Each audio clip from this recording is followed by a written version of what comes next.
ओम नमो भगवते वासुदेवाय नमो। नमस्कार बंधुगण आपण मानकु आम यूट्यूब चैनल को स्वागत।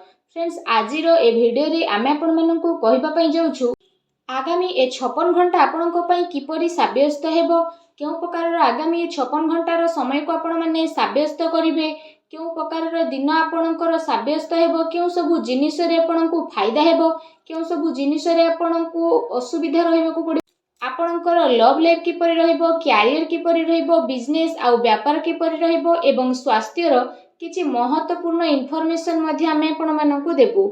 आउ ए वीडियो रो शेष रे आमे आपण मानकु किछि उपाय विषय कहबू जहा द्वारा आपण ए दिन को आहुरी अधिक शुभ और मंगलदायक साब्यस्त करि परिबे। तेनु आगो को वीडियो आरंभ करबा पूर्व आमर आपनकु रिक्वेस्ट कि जदि आपण आमर ए चैनल ले नुआ आछन तो चैनल को सब्सक्राइब करंतु, सांगरे नोटिफिकेशन बेल को मध्य ऑन करंतु, जहा द्वारा समय समय रे नुआ नुआ वीडियो रो नोटिफिकेशन आपनक पाखरे पहुंची जिवो। तो आसंतु जानिबा किपरि रहिबो आपनक पई विशेष भाबरे आगामी ए 56 घंटा। जदि विशेष भाबरे आमे आपण मानकु कहिबू ए 56 घंटा विषय रे, तो ए समय रे आपणकर आर्थिक स्थिति काफी अनुकूल रहिबो। आर्थिक लाभ पाई ए दिन रे आपणकु बहुत भल रकम धन प्राप्ति हेबो। व्यवसाय संबंधित किंबा बाहर कंपनी संबंधित कार्य रे मध्य विशेष भाबरे आपणकु बहुत ही भल लाभ प्राप्ति रो संभावना मध्य बनुची। ता सहित ए दिन रे बाहर काम कार्य को नै मध्य आपण किछि यात्रा करि पारती, जहा आपणक पई अवश्य ही लाभदायक भरा सिद्ध हेबो।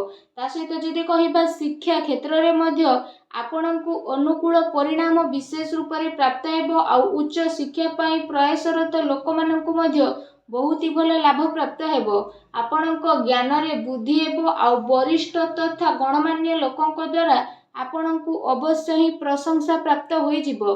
काम कार्य क्षेत्र रे मध्य ए दिन रे आपण किछि नुआ करि परिबे, जहा आपणक पई अवश्य ही आगकु जाई भल साब्यस्त हेबो। पूरा परिवार रे आपण समस्ते पूरा जोश रे सहित रहिबे। आउ घर परिवार रे हर्ष उल्लास रो माहौल देखिबा को मिलिबो। ता सहित आपण कोनोसी प्रॉपर्टी विषय रे मध्य गभीर भाव रे विचार करिवे। आउ आगकु जाई मध्य आपणकु बहुत अधिक लाभ मध्य प्राप्ति हेबो। धन अचल संपत्ति प्राप्ति पाई मध्य ए दिनर समय आपणक पई बहुत ही भल दिनर समय रहिबो। ता सहित ए दिनर समय आपणक पई विशेष भाव रे मौज मजलिस आउ आनंद भरा मध्य रहिबो, काहे कि ना आपण जीवन पूरा रूप रे जीबे। ता सहित जदि कहिबा आपणकर मनोबल पूरा भाव रे आपणक कार्य प्रति मध्य पूर्ण रूप रे समर्पित भाव नै कि आसीबो। आ आपणक पई नुआ उपलब्धि मध्य विशेष रूप रे प्रदान करिवो। आपणकर टिके भी परिश्रम रो फल आपणकु भरपूर रूप रे मिलिबो, जहा द्वारा आपणकु काफी खुशी रो अनुभव मध्य हेबो। एहा सहित जदि कहिबा एहा पई आपण समय रो सदुपयोग करंतु, काहे कि ना आपणकु बहुत ही भल लाभ प्राप्ति हेबाको जाउछि, जहा द्वारा आपणकु काफी खुशी मध्य अनुभव हेबो। आसंतु जानिबा ए दिन रे आपणक पई कोन नेगेटिव रहिबो। परिवार रो माहौल आपणकर खराब हेबार संभावना बनुछि, सेति पई पारिवारिक स्थिति को अनुकूल बनै कि रखिबा पई जणे आउ जनक परस्पर संबंध हेबा बहुत अधिक जरूरी रहिछि। आपण साहसी तथा पराक्रमी व्यक्ति हेबा सहित दायित्ववान मध्य रहिबे। सेति पई आपण निजर घर परिवार प्रति भल भावना रखि कि जणे आउ जनकु जोड़िबा पई चेष्टा करंतु। एहा सहित जदि विशेष भाव रे कहिबा आपणकर कार्यस्थल को नै किछि असंतुष्टि भाव मध्य आसी पारे, काहे कि ना आपण जेतिकी परिश्रम करिवे कि आपणकु लागिबो कि आपणकु सेतिकी परिणाम मिली नाही। से कारण पई आपण किछि टाइम पर्यंत निजको एका एका फील मध्य करिवे। एहा सहित जदि विशेष भाव रे कहिबा भूल लोकंक संपर्क रे तथा भूल संग रे रहिबारे आपण प्रयास मध्य करंती, तेणु सावधान रुहंतु, अन्यथा आर्थिक समस्या आपणकु सामना मध्य करिबा पई पड़ी पारे। मानसिक अशांति सहित कार्य व्यवसाय रे मध्य आपणकर व्यवधान विशेष रूप रे उत्पन्न हेबो। मन रे चिड़चिड़ापन तथा प्रॉब्लम द्वारा आपणक कार्य योजना रे बाधा मध्य आनिबे, तेणु आपणकु सावधान रखिबा आपणक पई अनिवार्य रहिबो। एहा सहित विशेष भाव रे कहिबा आपणकर स्वभाव आपणक पई किछि प्रॉब्लम उत्पन्न मध्य करि पारे। पिलांक उपरे अधिक अनुशासन रखिबा सेमानक पई प्रॉब्लम मध्य ठिया करिवो। ସେଥିପାଇଁ ନିଜର ସ୍ୱଭାବରେ ଆପଣ ବିଶେଷ ରୂପରେ ଟିକେ ଲଚିଲାପଣ ଆଣନ୍ତୁ। ପିତାଙ୍କର ସମ୍ମାନ କରନ୍ତୁ। କିଛି ମତଭେଦ ମଧ୍ୟ ଉତ୍ପନ୍ନ ହୋଇପାରେ, ତେଣୁ ଟିକେ ସାବଧାନ ରୁହନ୍ତୁ। ଏହା ସହିତ ଏ ଦିନରେ ଆପଣ ତରତରରେ କୌଣସି ବି ନିର୍ଣ୍ଣୟ ନିଅନ୍ତୁ ନାହିଁ। ଯଦି ଆପଣ ସବୁ କାମକୁ କରିବାକୁ ଚାହୁଁଛନ୍ତି ତ ଆପଣଙ୍କୁ ସବୁ ମିଳିବ, କିନ୍ତୁ ତରତର ହୋଇ କଲେ ନୁକସାନ ହୋଇପାରେ। ଅଚାନକ ଯାତ୍ରା କାରଣରୁ ଆପଣଙ୍କୁ ବିଶେଷ ରୂପରେ ଚିନ୍ତାର ଶିକାର ମଧ୍ୟ ହେବା ପାଇଁ ପଡ଼ିପାରେ। ଉଦ୍ଧାର ମାଗୁଥିବା ଲୋକଙ୍କୁ ନଜରଅନ୍ଦାଜ କରନ୍ତୁ। ମତଭେଦର ଗୋଟେ ଲମ୍ବା ସଂଖ୍ୟା ବନିବ, ଅନ୍ୟଥା ଆପଣଙ୍କୁ ସାମଞ୍ଜସ୍ୟ ବନେଇ ରଖିବାରେ ମୁସ୍କିଲ ମଧ୍ୟ ଆସିପାରେ, ତେଣୁ ଆପଣ ଟିକେ ସାବଧାନ ରୁହନ୍ତୁ। ଆସନ୍ତୁ ଜାଣିବା ଆପଣଙ୍କର ଲଭ୍ ଲାଇଫ୍ ଏ ଦିନରେ କିପରି ରହିବ।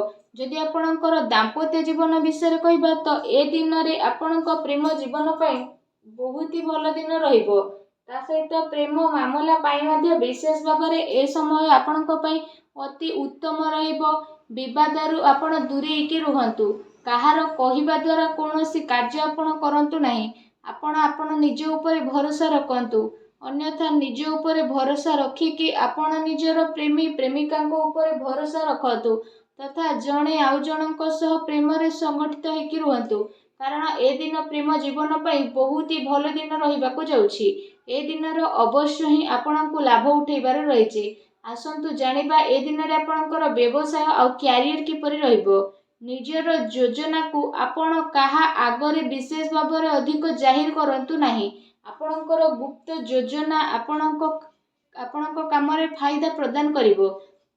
ଏହି ସମୟରେ କେଉଁଠି ଆପଣଙ୍କୁ ଅଚାନକ ଲାଭ ମିଳିବାର ବିଶେଷ ଭାବରେ ଆଶା ରହିଛି। ବାସ୍ ଆପଣଙ୍କୁ ଆପଣଙ୍କର ନିର୍ଣ୍ଣୟକୁ ମାନ୍ୟତା ଦେବାର ଅଛି, ଅନ୍ୟଥା ଆପଣଙ୍କୁ ପ୍ରତିଟି କ୍ଷେତ୍ରରେ ବହୁତ ଅଧିକ ଫାଇଦା ପ୍ରାପ୍ତ ହେବ। ବ୍ୟବସାୟିକ କ୍ଷେତ୍ର ବିଷୟରେ ଯଦି କହିବା, ଧନ ଲାଭର ବିଶେଷ ରୂପରେ ସ୍ଥିତି ବନୁଛି। କାର୍ଯ୍ୟ ଆପଣଙ୍କ ପାଇଁ ସବୁ ଆସାନୀରେ ମଧ୍ୟ ସଫଳ ହୋଇଯିବ। କାରବାର ବିସ୍ତାରର ଯୋଜନା ମଧ୍ୟ ଆପଣ ବନେଇ ପାରନ୍ତି, ଯାହା ଆପଣଙ୍କ ପାଇଁ ଆଗକୁ ଯାଇକି କାଫି ଲାଭଦାୟକ ସିଦ୍ଧ ହେବ। ଏହା ସହିତ ଆପଣଙ୍କୁ ପଇସା ନେଣ ଦେଣରେ ଟିକେ ସାବଧାନ ରଖିବାକୁ ପଡ଼ିବ। ପ୍ରପର୍ଟିରେ ନିବେଶ ମଧ୍ୟ ଆପଣ କରିପାରନ୍ତି, ଯାହା ଆପଣଙ୍କ ପାଇଁ ଆଗକୁ ଯାଇକି ଅବଶ୍ୟ ହିଁ ଲାଭଦାୟକ ଭରା ସିଦ୍ଧ ହେବ। ତା ସହିତ ଚାକିରି ପେଶା ବ୍ୟକ୍ତି ବିଶେଷଙ୍କ ପାଇଁ ଯଦି କହିବା, ଏ ଦିନର ସମୟ ବହୁତ ହି ଭଲ ସମୟ ରହିବ। ଚାକିରି ସମ୍ବନ୍ଧିତ କୌଣସି ଭଲ ବଡ଼ ଖୁସି ଖବର ଆପଣଙ୍କୁ ଅବଶ୍ୟ ହିଁ ପ୍ରାପ୍ତ ମଧ୍ୟ ହେବ, ଯାହାଦ୍ୱାରା ଆପଣଙ୍କ ମନ ବହୁତ ହି ପ୍ରସନ୍ନ ରହିବ। ଆସନ୍ତୁ ଜାଣିବା ଏ ଦିନରେ ଆପଣଙ୍କର ସ୍ୱାସ୍ଥ୍ୟ କିପରି ରହିବ। ଏ ଦିନରେ ଆପଣଙ୍କ ସ୍ୱାସ୍ଥ୍ୟ ସମୃଦ୍ଧ ବନିକି ରହିବ, କିନ୍ତୁ ଗ୍ରହଙ୍କର ସ୍ଥିତି କାରଣରୁ ଏ ଦିନରେ ଆପଣଙ୍କୁ ସକାରାତ୍ମକ ଆଉ ନକାରାତ୍ମକ ଦୁଇ ପ୍ରକାରର ପରିଣାମ ମଧ୍ୟ ବିଶେଷ ଭାବରେ ଦେଖିବାକୁ ମିଳିବ। ତା ସହିତ ଶାରୀରିକ ଠାରୁ ଆପଣ ମାନସିକ ସ୍ୱାସ୍ଥ୍ୟ ଉପରେ ବିଶେଷ ରୂପରେ ଅଧିକ ଜୋର ଦେବାର ଆବଶ୍ୟକତା ରହିଛି। ଆପଣଙ୍କୁ ଆପଣଙ୍କର କ୍ରୋଧ ଉପରେ ନିୟନ୍ତ୍ରଣ ରଖିବାକୁ ପଡ଼ିବ। ଏହା ସହିତ ନିଜର ଖାଦ୍ୟପେୟ ଉପରେ ମଧ୍ୟ ଆପଣ ଅଧିକ ଧ୍ୟାନ ଦିଅନ୍ତୁ, କାରଣ ଏ ଦିନ ଆପଣଙ୍କୁ ପେଟ ସମ୍ବନ୍ଧିତ କିଛି ସମସ୍ୟା ମଧ୍ୟ ଉତ୍ପନ୍ନ ହୋଇପାରେ, ତେଣୁ ଟିକେ ସାବଧାନ ରୁହନ୍ତୁ। ଏହା ସହିତ ନିଜ ସ୍ୱାସ୍ଥ୍ୟକୁ ଆହୁରି ଅଧିକ ଭଲ ରଖିବା ପାଇଁ ଆପଣ ପ୍ରତ୍ୟେକ ଦିନ ଯୋଗ କରନ୍ତୁ, ବ୍ୟାୟାମ କରନ୍ତୁ, ସୁସ୍ଥ ରୁହନ୍ତୁ। ଆଉ ଭିଡ଼ିଓ କେମିତି ଲାଗିଲା କମେଣ୍ଟ କରିକି ଜଣାନ୍ତୁ। ଧନ୍ୟବାଦ।